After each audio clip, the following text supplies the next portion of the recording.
સ્થાનિક સ્વરાજની ચૂંટણીને લઈને મોટા સમાચાર. 27% ઓબીસી અનામતના અમલ સાથે યોજાશે આગામી ચૂંટણી. સ્થાનિક સ્વરાજની ચૂંટણીનું કાઉન્ટડાઉન શરૂ. અમદાવાદ મહાનગરપાલિકાની ચૂંટણી માટે જાહેર કરાઈ અનામત. અમદાવાદ મહાનગરપાલિકામાં ઓબીસી વર્ગની બેઠકમાં થયો વધારો.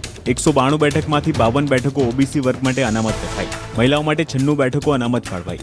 20 બેઠકો એસસી માટે અને 2 બેઠકો એસટી માટે અનામત રખાઈ.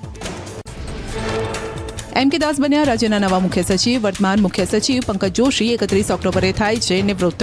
હાલમાં સીએમઓમાં અધિક મુખ્ય સચિવ તરીકે કાર્યરત છે. એમ.કે. દાસ વડોદરાના મનપા કમિશનર રહી ચૂક્યા છે.